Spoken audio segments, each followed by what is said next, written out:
Hi all. ഞാൻ house പ്രോപ്പർട്ടിയുടെ second പാർട്ടിലേക്കാണ് പോകുന്നത്. എൻ്റെ ഫസ്റ്റ് പാർട്ടിൽ ലെറ്റഡ് പ്രോപ്പർട്ടിയെ കുറിച്ചും ഹൗസ് പ്രോപ്പർട്ടിയുടെ ബേസിക് കാര്യങ്ങളെ കുറിച്ചും സംസാരിച്ചു. ഇന്ന് ബാക്കിയുള്ള self occupied, unoccupied, partly let out and partly self occupied, deemed to be let out ഈ ടോപ്പിക്കിലേക്ക് പോകുന്നു.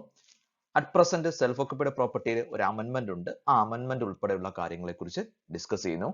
ഈ അമെൻമെന്റ് 2020 ഡിസംബർ എക്സാമിനും ജൂൺ എക്സാമിനും ആപ്ലിക്കബിൾ ആണ്. Self occupied property session 23 subsection 2A. ഒരു പ്രോപ്പർട്ടി സ്വന്തം റെസിഡൻസ് പർപ്പസിന് വേണ്ടി ഉപയോഗിക്കുകയാണെങ്കിൽ, സ്വന്തമായിട്ട് താമസിക്കാൻ വേണ്ടി ഉപയോഗിക്കുകയാണെന്നുണ്ടെങ്കിൽ അതിനെ വിളിക്കുന്ന പേരാണ് സെൽഫ് ഒക്കുപ്പൈഡ് പ്രോപ്പർട്ടി. ഇവിടെ പറയുന്നുണ്ട്, A house property shall be termed as self occupied property where such property or part thereof is in the occupation of the owner for the purpose of his own residence. Residence പർപ്പസിന് വേണ്ടി ഈ house property ഉപയോഗിച്ചിരിക്കണം. Not actually let out during the whole or any part of the previous year. കഴിഞ്ഞ previous ഇയറിൽ ഒന്നുകിൽ മൊത്തമോ അല്ലെങ്കിൽ ഇതിന്റെ ഏതെങ്കിലും ഒരു പാർട്ടോ ദാറ്റ് ഈസ് ലെറ്റ് ഔട്ടിന് വേണ്ടി കൊടുക്കാനായിട്ട് പാടില്ല. Next, no other benefit therefrom is derived by the owner. ഇവിടെ നിന്നും പ്രത്യേകിച്ച് ഒരു ബെനിഫിറ്റും കിട്ടാനായിട്ട് പാടില്ല എന്നുണ്ടെങ്കിൽ ആ house property self occupied house property ആയിട്ട് ട്രീറ്റ് ചെയ്യും. ആ സെൽഫ് ഒക്കുപ്പൈഡ് ഹൗസ് പ്രോപ്പർട്ടിയുടെ ടാക്സ് ട്രീറ്റ്മെന്റ് ആണ് ഒരു സെൽഫ് ഒക്കുപ്പൈഡ് പ്രോപ്പർട്ടി. സ്വന്തമായിട്ട് താമസിക്കാൻ വേണ്ടി ഉപയോഗിക്കുന്ന ഒരു സെൽഫ് ഒക്കുപ്പൈഡ് പ്രോപ്പർട്ടിയാണ്. സോ അതിന് റെന്റ് എന്ന് പറയുന്ന ഒരു ഇൻകം കിട്ടത്തില്ല. അതുകൊണ്ട് തന്നെ NAV നില്ലാണ്. NAV ഇല്ല, NAV നില്ല്. NAV നില്ലായതുകൊണ്ട് തന്നെ സ്റ്റാൻഡേർഡ് ഡിഡക്ഷൻ ക്ലെയിം ചെയ്യാൻ സാധിക്കത്തില്ല. ആകപ്പാടെ ഡിഡക്ട് ചെയ്യാൻ സാധിക്കുന്ന ഒരേ ഒരു ഡിഡക്ഷൻ ഇൻട്രസ്റ്റ് ഓൺ ലോൺ ആണ്. ഇൻട്രസ്റ്റ് ഓൺ ലോൺ അത് ഡിഡക്ട് ചെയ്യാം. അപ്പോ ഒരു സെൽഫ് ഒക്കുപ്പൈഡ് പ്രോപ്പർട്ടിയുടെ NAV നില്ല്. കഴിഞ്ഞ പ്രാവശ്യം വരെ ഒരു പേഴ്സണ് ഒരു ഹൗസ് പ്രോപ്പർട്ടി മാത്രമേ സെൽഫ് ഒക്കുപ്പൈഡ് ആയിട്ട് ട്രീറ്റ് ചെയ്യാനായിട്ട് സാധിക്കത്തുള്ളൂ. ബട്ട് ഇപ്പൊ അറ്റ് പ്രസന്റ് ഒരാൾക്ക് 2 ഹൗസ് വരെ സെൽഫ് ഒക്കുപ്പൈഡ് ആയിട്ട് ട്രീറ്റ് ചെയ്യാം. അതിൽ കൂടുതൽ ഹൗസ് ഉണ്ടെങ്കിൽ അത് deemed to be let out ആക്കി ട്രീറ്റ് ചെയ്യണം. കഴിഞ്ഞ വർഷം വരെ ഒരു ആൾക്ക് ഒരു ഹൗസേ കൈ വെക്കാൻ പറ്റത്തുള്ളായിരുന്നു. ഒരു ഹൗസേ സെൽഫ് ഒക്കുപ്പൈഡ് ആക്കാൻ പറ്റൂ. അപ്പൊ കഴിഞ്ഞ പ്രാവശ്യം വരെ 2 ഹൗസ് ഉണ്ടായിരുന്നെങ്കിൽ അതിൽ ഒരു ഹൗസ് സെൽഫ് ഒക്കുപ്പൈഡ് ആക്കിയും ഒരു ഹൗസ് ലെറ്റ് ഔട്ട് ആക്കിയും ട്രീറ്റ് ചെയ്യണമായിരുന്നു. പക്ഷെ ഇപ്പൊ അറ്റ് പ്രസന്റ് 2 ഹൗസ് ഉണ്ടെങ്കിൽ 2 ഹൗസും സെൽഫ് ഒക്കുപ്പൈഡ് ആണെങ്കിൽ രണ്ടും സെൽഫ് ഒക്കുപ്പൈഡ് ആയിട്ട് തന്നെ വെക്കാം. ഇനി ഒരാൾക്ക് 3 സെൽഫ് ഒക്കുപ്പൈഡ് പ്രോപ്പർട്ടി ഉണ്ട് എങ്കിൽ 2 സെൽഫ് ആക്കി ഒരെണ്ണം deemed to be let out ആക്കി ട്രീറ്റ് ചെയ്യണം. ഇതാണ് അറ്റ് പ്രസന്റ് ഇതിൽ നിന്നുള്ള ഏറ്റവും ഇമ്പോർട്ടന്റ് ആയിട്ടുള്ള അമെൻമെന്റ്. അപ്പോൾ ഒരു സെൽഫ് ഒക്കുപ്പൈഡ് പ്രോപ്പർട്ടിയുടെ NAV നില്ലാണ്. ആകപ്പാടെ ക്ലെയിം ചെയ്യാൻ സാധിക്കുന്നത് ഇൻട്രസ്റ്റ് ഓൺ ലോൺ ഡിഡക്ട് ചെയ്യാനായിട്ട് സാധിക്കും. അപ്പോ ഒരു സെൽഫ് ഒക്കുപ്പൈഡ് പ്രോപ്പർട്ടിയുടെ NAV നില്ലാണ്. NAV നില്ല്, നെറ്റ് ആനുവൽ വാല്യൂ നില്ലായതുകൊണ്ട് തന്നെ ഡിഡക്ഷൻ, സ്റ്റാൻഡേർഡ് ഡിഡക്ഷൻ ഇവിടെ ഇല്ല. ആകപ്പാടെ സെഷൻ 24 പ്രകാരമുള്ള ഒരേ ഒരു deduction interest on loan or interest on borrowed capital ആണ്. ലെറ്റഡ് പ്രോപ്പർട്ടിയിൽ ഒരു മാക്സിമം ലിമിറ്റ് ഇല്ലായിരുന്നു. മാക്സിമം ഇത്ര രൂപയാണ് ക്ലെയിം ചെയ്യാൻ പറ്റുന്നതില്ല. അവിടെ pre construction period interest, post construction period എന്ന് മാത്രമേ ഉള്ളായിരുന്നു. സെൽഫ് ഒക്കുപ്പൈഡ് പ്രോപ്പർട്ടിയിൽ ഒരു മാക്സിമം ലിമിറ്റ് ഉണ്ട്. ഒന്നുകിൽ മാക്സിമം 30,000 രൂപ, 30,000 രൂപയിൽ കൂടുതൽ ക്ലെയിം ചെയ്യാൻ പറ്റത്തില്ല. തൊട്ടപ്പുറത്ത് ചില കണ്ടീഷൻ സാറ്റിസ്ഫൈ ചെയ്യുകയാണെന്നുണ്ടെങ്കിൽ മാക്സിമം ക്ലെയിം ചെയ്യാൻ സാധിക്കുന്ന interest on loan, interest on borrowed capital 2 lakh rupees ആണ്. 2 lakh rupees വരെ ഇൻട്രസ്റ്റ് ഡിഡക്ട് ചെയ്യാനായിട്ട് സാധിക്കും. അപ്പോ ഒരു സെൽഫ് ഒക്കുപ്പൈഡ് പ്രോപ്പർട്ടിക്ക് ഡിഡക്ട് ചെയ്യാൻ സാധിക്കുന്നത് ഇൻട്രസ്റ്റ് മാത്രമേ ഉള്ളൂ. അതുകൊണ്ട് തന്നെ ഒരു സെൽഫ് ഒക്കുപ്പൈഡ് പ്രോപ്പർട്ടിക്ക് എപ്പോഴും ലോസ് ആയിരിക്കും ഇവിടെ സംഭവിക്കുക. മാക്സിമം 30,000 രൂപ, കണ്ടീഷൻ സാറ്റിസ്ഫൈ ചെയ്യണമെങ്കിൽ maximum 2 lakh rupees interest on loan ആയിട്ട് ഡിഡക്ട് ചെയ്യാനായിട്ട് സാധിക്കും. ഹയർ ഡിഡക്ഷൻ ആയിട്ടുള്ള 2 lakh rupees ക്ലെയിം ചെയ്യണമെങ്കിൽ താഴെ പറയുന്ന കണ്ടീഷൻസ് ഉണ്ട്. 4 കണ്ടീഷനും സാറ്റിസ്ഫൈ ചെയ്യുകയാണെന്നുണ്ടെങ്കിൽ ഒരു higher deduction maximum 2 lakh rupees വരെ ക്ലെയിം ചെയ്യാനായിട്ട് സാധിക്കും. ഒന്നാമത്തെ condition, loan must be taken on or after 1/4/99. Loan എടുത്തിരിക്കുന്നത് 1/4/99 ശേഷമായിരിക്കണം. Second, loan must be taken for purchase or construction of house property. ഈ ലോൺ എടുത്തിരിക്കുന്നത് ഹൗസ് പ്രോപ്പർട്ടി പർച്ചേസ് ചെയ്യാനോ construct ചെയ്യാനോ വേണ്ടിയായിരിക്കണം. അപ്പൊ റിനോവേഷൻ, റിപ്പയർ, റീകണ്ടീഷനിങ് ഈ മൂന്ന് കാര്യങ്ങൾക്കും കിട്ടത്തില്ല. ദാറ്റ് ഈസ് പർച്ചേസ് ഓർ കൺസ്ട്രക്ഷന് വേണ്ടിയായിരിക്കണം ലോൺ എടുക്കേണ്ടത്. The acquisition or construction must be completed within 5 years from the end of the financial year in which loan was taken. എന്നാണോ ലോൺ എടുത്തത് അന്ന് തൊട്ട് വിത്തിൻ 5 ഇയേഴ്സിനുള്ളിൽ ഈ പർച്ചേസ് ഓർ കൺസ്ട്രക്ഷൻ കംപ്ലീറ്റ് ആയിരിക്കണം. Last, a lender certificate must be obtained certifying the fulfilment of above condition. മുകളിൽ പറഞ്ഞ conditions എല്ലാം ഫുൾഫിൽ ചെയ്തിട്ടുണ്ട് എന്ന് ഒരു ലെൻഡർ സർട്ടിഫിക്കറ്റും ഒബ്ടൈൻ ചെയ്യുകയാണെന്നുണ്ടെങ്കിൽ മാക്സിമം 2 lakh rupees വരെ ഇൻട്രസ്റ്റ് ഡിഡക്ട് ചെയ്യാം. അപ്പോൾ ഒരു സെൽഫ് ഓക്കുപൈഡ് പ്രോപ്പർട്ടിക്ക് ഒന്നുകിൽ 30,000 രൂപ അല്ലെങ്കിൽ ഒരു maximum higher deduction 2 lakh rupees വരെ ക്ലെയിം ചെയ്യാം. 2 lakh rupees ക്ലെയിം ചെയ്യണമെങ്കിൽ 4 കണ്ടീഷൻ ഉണ്ട്. 4 കണ്ടീഷനും സാറ്റിസ്ഫൈ ചെയ്യണം. ഒന്നാമത്തെ കണ്ടീഷൻ, ലോൺ എടുത്തിരിക്കുന്ന ഡേറ്റ് ഓൺ ഓർ ആഫ്റ്റർ 1/4/99 ശേഷമായിരിക്കണം ലോൺ എടുത്തിരിക്കുന്നത്. ലോൺ എടുത്തിരിക്കുന്നത് purchase or construction of house property ആണ്. നെക്സ്റ്റ്, 5 വർഷത്തിനുള്ളിൽ പർച്ചേസ് ഓർ കൺസ്ട്രക്ഷൻ കംപ്ലീറ്റ് ആയിരിക്കണം. അതേപോലെ ലെൻഡർ സർട്ടിഫിക്കറ്റ് ഒബ്ടൈൻ ചെയ്യണം. അങ്ങനെയാണെന്നുണ്ടെങ്കിൽ മാക്സിമം 2 lakh rupees വരെ ദാറ്റ് ഈസ് ഇൻട്രസ്റ്റ് ഒരു സെൽഫ് ഓക്കുപൈഡ് പ്രോപ്പർട്ടിക്ക് ഡിഡക്ട് ചെയ്യാൻ സാധിക്കും. ഈ കണ്ടീഷൻസ് ഒന്നും സാറ്റിസ്ഫൈ ചെയ്തില്ലെങ്കിൽ അവിടെ ക്ലെയിം ചെയ്യാൻ സാധിക്കുന്ന മാക്സിമം ഇൻട്രസ്റ്റ് 30,000 രൂപ മാത്രമേ ഉള്ളൂ. അപ്പോ self occupied property at present ഒരാൾക്ക് 2 ഹൗസ് സെൽഫ് ഓക്കുപൈഡ് ആക്കി ട്രീറ്റ് ചെയ്യാനായിട്ട് സാധിക്കും. Remaining house deemed to be let out ആക്കി ട്രീറ്റ് ചെയ്യാം. അതൊന്ന് ഡിസ്കസ് ചെയ്യാൻ വേണ്ടി ഒരു പ്രോബ്ലം ഒന്ന് പറയുകയാണ്. Mr X, the owner of 3 houses in Chennai, furnished the following information. Compute his income from house property for the assessment year 2021. 3 house ഉണ്ട്. House number 1, 2, 3 മൂന്നും സെൽഫ് ഓക്കുപൈഡ് ആണ്. Standard rent 1,50,000, 15 lakh, 18 lakh. Municipal value 2 lakh, 13 lakh, 13,50,000. Fair rent 2,50,000, 16 lakh, 19 lakh.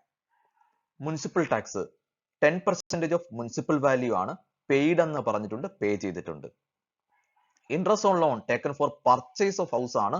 House purchase ചെയ്യാൻ വേണ്ടി loan എടുത്തിരിക്കുന്നത് 2016-17 90,000 രൂപ, 1,70,000 രൂപ, 1,65,000 രൂപ. എങ്കിൽ മിസ്റ്റർ എക്സിന്റെ ദാറ്റ് ഈസ് 2020-21 അസസ്മെന്റ് ഇയറിലെ that is income from house property compute ചെയ്യാണ്. അപ്പൊ ഇവിടെ 3 സെൽഫ് ഓക്കുപൈഡ് ഉണ്ട്. 3 സെൽഫ് ഓക്കുപൈഡ് ഉണ്ടെങ്കിൽ 2 എണ്ണം സെൽഫ് ഓക്കുപൈഡ് ആക്കി എടുക്കാം. ഒരെണ്ണം that is deemed to be let out ആക്കി ട്രീറ്റ് ചെയ്യണം. എപ്പോഴും നമ്മൾ സെൽഫ് ഓക്കുപൈഡ് ആക്കുന്നത് ഏറ്റവും കൂടുതൽ റെന്റ് ഉള്ള ഹൗസ് ആയിരിക്കും സെൽഫ് ഓക്കുപൈഡ് ആക്കി എടുക്കുക. തൊട്ടപ്പുറത്ത് ഏറ്റവും കുറഞ്ഞ റെന്റ് നോക്കി അതിനെ deemed to be let out ആക്കും. അല്ലെങ്കിൽ മാക്സിമം ഇൻട്രസ്റ്റ് ഡിഡക്ട് ചെയ്യാൻ പറ്റുന്ന ഹൗസ് നോക്കി അതിനെ നമ്മൾ deemed to be let out ആക്കും. ഇവിടെ നോക്കുകയാണെങ്കിൽ house number 1 that is 1,50,000, 2 lakh, 2,50,000 ഒക്കെയാണ് റെന്റ്. റെന്റ് കുറവാണ്. House number 2 15 lakh, 13 lakh, 16 lakh ആണ്. റെന്റ് കൂടുതലാണ്. House number 3 18 lakh, 13 lakh, 50,000, 19 lakh ഒക്കെയാണ്. അപ്പോൾ ഈ 2 ഹൗസ് നമ്പർ 2നും ഹൗസ് നമ്പർ 3ക്കും റെന്റ് കൂടി നിൽക്കുകയാണ്. അപ്പൊ അതുകൊണ്ട് തന്നെ ഹൗസ് നമ്പർ 2 സെൽഫ് ഓക്കുപൈഡ് തന്നെ ആയിട്ട് ട്രീറ്റ് ചെയ്യും. ഹൗസ് നമ്പർ 3യും സെൽഫ് ഓക്കുപൈഡ് ആക്കി തന്നെ ട്രീറ്റ് ചെയ്യും. പകരം house number 1 that is deemed to be let out ആക്കി ട്രീറ്റ് ചെയ്യും. അങ്ങനെ നോക്കുമ്പോൾ ഫസ്റ്റ് ഇതിനാണ് മെയിൻ കമ്പ്യൂട്ടേഷൻ. ഇതിന് രണ്ടിലും NAV ഹൗസ് നമ്പർ 2ഉം ഹൗസ് നമ്പർ 3യും ദാറ്റ് ഈസ് സെൽഫ് ഓക്കുപൈഡ് ആണ്. രണ്ടിനും NAV നില്ലാണ്. അപ്പൊ ഹൗസ് നമ്പർ 1ന് GAV ആണ് ആദ്യം കണ്ടുപിടിക്കേണ്ടത്. GAV കണ്ടുപിടിക്കുമ്പോൾ ആദ്യം municipal value, fair rental value 2 lakh, 2,50,000 whichever is higher that is 2,50,000. അതും that is 1,50,000 ആയിട്ടുള്ള സ്റ്റാൻഡേർഡ് റെന്റും കമ്പയർ ചെയ്ത് whichever is lower എടുക്കും. whichever is lower എടുക്കുമ്പോൾ 1,50,000 തന്നെ അവിടെ കിട്ടും. then actual റിസീവബിൾ ഇല്ല, സോ കമ്പാരിസൺ ഇല്ല. സോ അതുകൊണ്ട് തന്നെ GAV that is 1,50,000 ആണ് അവിടുത്തെ GAV. അതിന്റെ കമ്പ്യൂട്ടേഷനിലേക്ക് ഇനി നമുക്ക് പോവാം. മിസ്റ്റർ എക്സിന്റെ 3 സെൽഫ് ഓക്കുപൈഡ് പ്രോപ്പർട്ടിയിൽ ഒന്നാമത്തെ സെൽഫ് ഓക്കുപൈഡ് പ്രോപ്പർട്ടിക്കാണ് റെന്റ് കുറവുള്ളത്.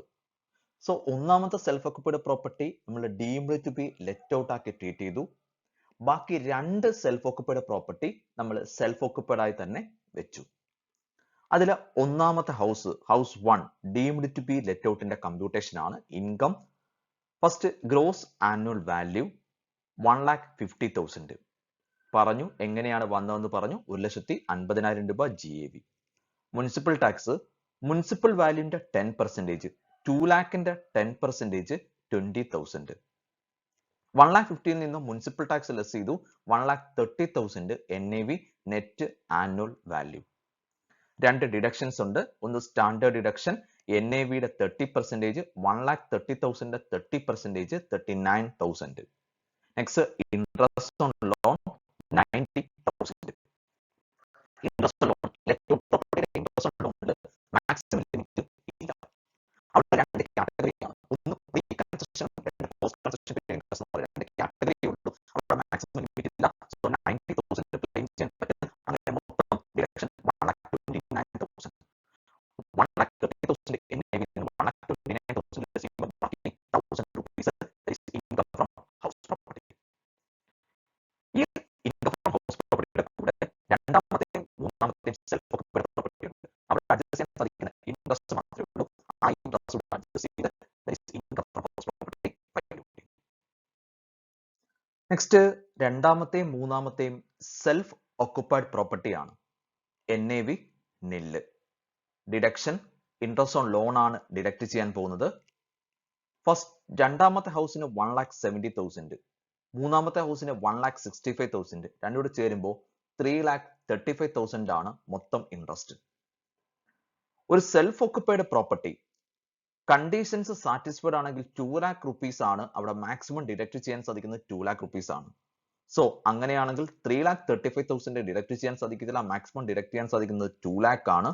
അങ്ങനെയാണെങ്കിൽ that is income from house property minus 2 lakh, അതായത് ലോസ് ആണ്. 2 ലക്ഷം രൂപ ലോസ്. ഒന്നാമത്തെ ഹൗസിന് 1,000 രൂപ ഇൻകം ആയിരുന്നു. രണ്ടാമത്തെ ഹൗസിന് 2 lakh rupees ലോസ് ആണ്. So net income from house property mister എക്സിൻ്റെത് ലോസ് ആണ്. 1,99,000 രൂപ ലോസ് ഫ്രം ഹൗസ് പ്രോപ്പർട്ടി. ഇതാണ് ഒരു സെൽഫ് ഓക്കുപൈഡ് പ്രോപ്പർട്ടിയുടെ അറ്റ് പ്രസന്റ് ഉള്ള സിറ്റുവേഷൻ. ഹൗസ് പ്രോപ്പർട്ടിയുടെ മൂന്നാമത്തെ classification unoccupied property, section 23 subsection 2B. എപ്പോഴാണ് ഒരു പ്രോപ്പർട്ടി അൺഓക്കുപൈഡ് ആകുക? മാരേജ് പർപ്പസിന് വേണ്ടി ഒരു സ്ഥലത്ത് നിന്ന് മറ്റൊരു സ്ഥലത്തേക്ക് പോയി. അപ്പോൾ പ്രോപ്പർട്ടി ഒരിക്കലും അൺഓക്കുപൈഡ് എന്ന് പറയാൻ പറ്റത്തില്ല. അല്ലെങ്കിൽ ഒരു പ്രോപ്പർട്ടി ലെറ്റ് ഔട്ട് ചെയ്യാതെ സെൽഫ് ഓക്കുപൈഡ് ചെയ്യാതെ നമ്മൾ അടച്ചു പൂട്ടിയിടുകയാണ്, ഒരിക്കലും അൺഓക്കുപൈഡ് ആകത്തില്ല.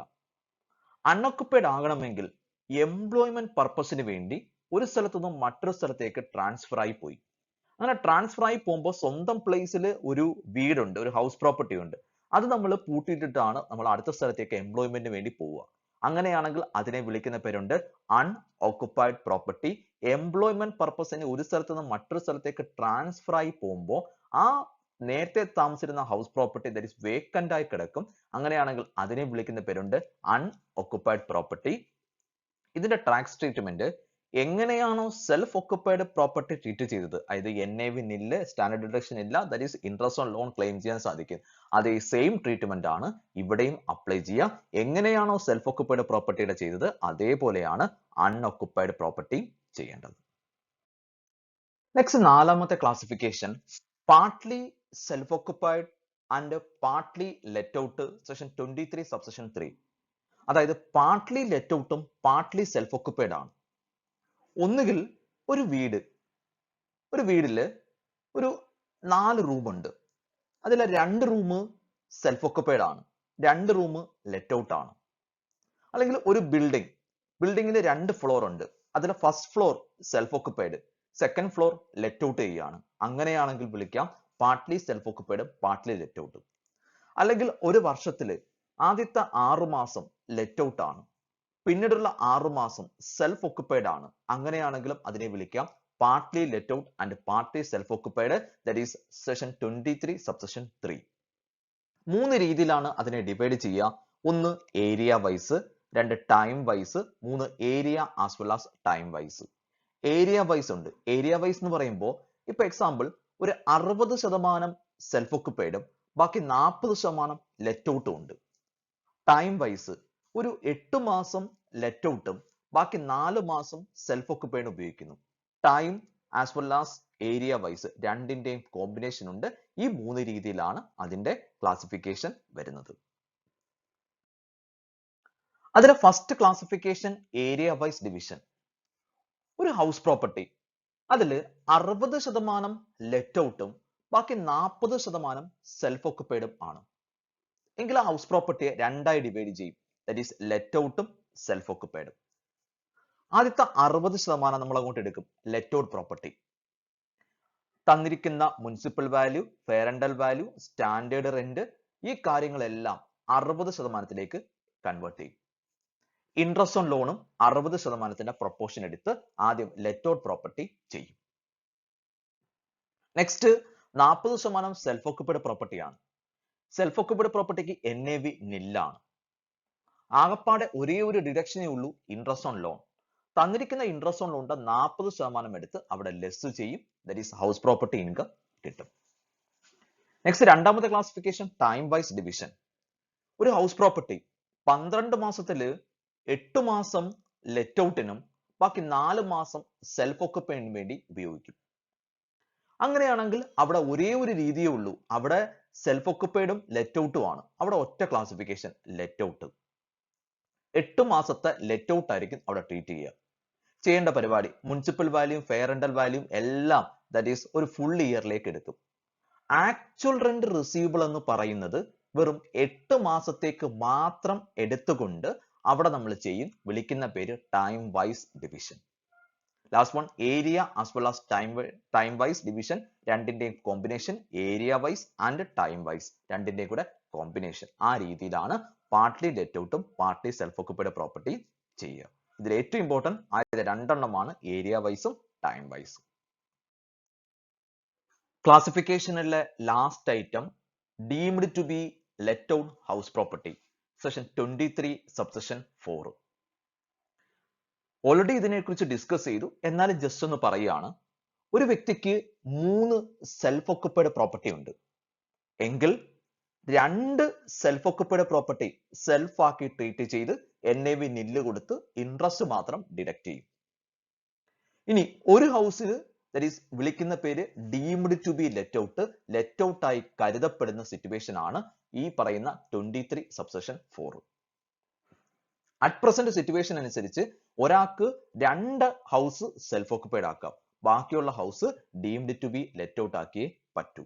ആ deemed to be let out സാധാരണ ലെറ്റ് ഔട്ട് പറഞ്ഞ പോലെ തന്നെയാണ് ആ deemed to be let out പ്രോപ്പർട്ടിയും സാധാരണയായിട്ട് ചെയ്യുക.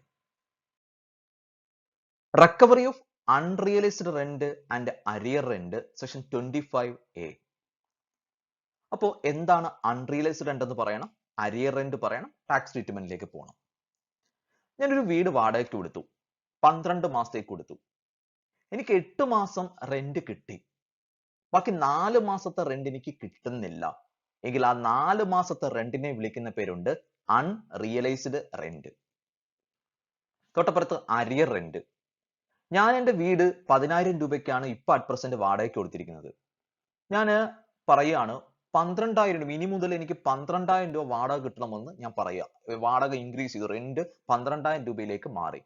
അപ്പോ എനിക്ക് തരുന്ന റെന്റ്, എന്റെ ടെനന്റ് എനിക്ക് തരുന്ന റെന്റ് വെറും 10,000 രൂപ വെച്ചിട്ട് തരുന്നുള്ളൂ. ആ ഇൻക്രീസ്ഡ് എമൗണ്ട് എനിക്ക് തരുന്നില്ല. അങ്ങനെയാണെങ്കിൽ ആ 2,000 രൂപയെ വിളിക്കുന്ന പേരുണ്ട് ദാറ്റ് ഈസ് അരിയർ റെന്റ്. ഈ കിട്ടാത്ത അൺറിയലൈസ്ഡ് റെന്റും അരിയർ റെന്റും പിന്നീട് ഒരു വർഷം കിട്ടിക്കഴിഞ്ഞാൽ എന്നാണോ കിട്ടുന്നത് അന്ന് ഈ ഇൻകത്തിന് ടാക്സബിൾ ആണ്, അന്ന് ടാക്സ് പേ ചെയ്യും. ഇൻകം ഫ്രം ഹൗസ് പ്രോപ്പർട്ടിയിൽ ടാക്സബിൾ ആണ്. 30% സ്റ്റാൻഡേർഡ് ഡിഡക്ഷൻ ലെസ് ചെയ്ത എമൗണ്ട് ദാറ്റ് ഈസ് ഇൻകം ആയിട്ട് ചാർജ് ചെയ്ത് ടാക്സ് പേ ചെയ്യണം. ദാറ്റ് ഈസ് മൊത്തത്തിൽ പറഞ്ഞാൽ എന്നാണോ അരിയർ റെന്റും അൺറിയലൈസ്ഡ് റെന്റും റിക്കവർ ചെയ്യുന്നത് അന്ന് ആ മൊത്തം ഇൻകത്തിന്റെ 70% ടാക്സബിൾ ആണ്, അണ്ടർ ഇൻകം ഫ്രം ഹൗസ് പ്രോപ്പർട്ടിയിൽ ടാക്സബിൾ ആണ്. ഈ ഇൻകം ടാക്സബിൾ ആവുമ്പോൾ ഒരു കാരണവശാലും മറ്റൊരു എക്സ്പെൻഡിച്ചർ, ലീഗൽ എക്സ്പെൻഡിച്ചർ ഒരു കാരണവശാലും ക്ലെയിം ചെയ്യാൻ പറ്റില്ല. ക്യാഷ് ബേസിലാണ് ഈ ഇൻകം ടാക്സബിൾ ആകുന്നത്. കിട്ടിയാൽ മാത്രം ഈ ഇൻകം ടാക്സബിൾ കൊടുത്താൽ മതി, ടാക്സബിൾ ആകത്തുള്ളൂ. ഇനി കിട്ടുന്നതിന്റെ അന്ന് ചിലപ്പോൾ ഈ റിക്കവറി ഓഫ് അരിയർ റെന്റും അൺറിയലൈസ്ഡ് റെന്റും കിട്ടുന്നത് അസസിക്ക് ആകില്ല. ചിലപ്പോൾ ഈ വീട് ചിലപ്പം വിൽക്കാം, നമ്മൾ കുറെ നാൾ കഴിഞ്ഞ് വീട് വിറ്റ് കഴിഞ്ഞ് വേറൊരു പേഴ്സൺ ഇത് വാങ്ങിച്ചു, അയാൾക്കായിരിക്കാം ഈ അരിയർ റെന്റും അൺറിയലൈസ്ഡ് റെന്റും കിട്ടുന്നത്. ആ കിട്ടുന്ന വ്യക്തി ഇതിന് ടാക്സ് പേ ചെയ്യണം. ദാറ്റ് ഈസ് 30% സ്റ്റാൻഡേർഡ് ഡിഡക്ഷൻ കുറച്ചിട്ട് ബാക്കിയുള്ള 70%ത്തിന് അരിയർ റെന്റിനും അൺറിയലൈസ്ഡ് റെന്റിനും ടാക്സ് പേ ചെയ്യണം. ഇതാണ് ദാറ്റ് ഈസ് 25A പ്രകാരമുള്ള അരിയർ റെന്റിന്റെയും അൺറിയലൈസ്ഡ് റെന്റിന്റെയും റിക്കവറി. അത് കുറച്ചുകൂടെ ഒന്ന് ക്ലിയർ ആകാൻ വേണ്ടി ഒരു പ്രോബ്ലം ആണ്. Mr Lucky Ali owns a house property let out since 1/4/2015 to a school for monthly rent of rupees 10,000. There was no change in rent till 31/3/2019. On 1/4/2019, as per the court decision, the rent was increased to 12,000 per month with retrospective effect from 1/4/2017 and duly paid by school in the same year. Legal expenditure for such a suit has been incurred by Mr. Ali rupees 30,000. Discuss tax treatment under section 25A. Mr. Lucky Ali സ്വന്തമായിട്ടുള്ള house property let out ചെയ്യാണ്. 1/4/2015 ഒരു സ്കൂളിന് വേണ്ടി let out ചെയ്തു. Monthly 10,000 rupees ആണ് rent ആയി കിട്ടുന്നത്. There was no change in till 31/3/2019 വരെ ആ റെന്റിൽ ഒരു ചേഞ്ചും ഇല്ല. 1/4/2019 as per the court decision ഈ റെന്റ് ഇൻക്രീസ് ചെയ്തു. 10,000 രൂപ എന്നുള്ള റെന്റ് 12,000 രൂപ പെർ മന്ത് ആക്കി. വിത്ത് റെട്രോസ്പെക്റ്റീവ് എഫക്റ്റ് ആണ് മുൻകാല പ്രാബല്യത്തിൽ ഫ്രം 1/4/2017 തൊട്ട് മുൻകാല പ്രാബല്യത്തിൽ ഈ റെന്റ് ദാറ്റ് ഈസ് കോർട്ടിൽ ഓർഡർ ചെയ്തു. ഈ പറയുന്ന ഇതിനു വേണ്ടി മിസ്റ്റർ അലിക്ക് 30,000 രൂപ ലീഗൽ എക്സ്പെൻഡിച്ചർ ഇൻക്വയർ ആയി. അങ്ങനെയാണെങ്കിൽ അതിന്റെ ട്രീറ്റ്മെന്റിനെ കുറിച്ചാണ് പറയുക. ഇത് 10,000 രൂപ റെന്റ് 12,000 മാറി. അപ്പൊ എക്സ്ട്രാ 2,000 രൂപ അവിടെ ഇൻക്രീസ് ആയി റെന്റില്.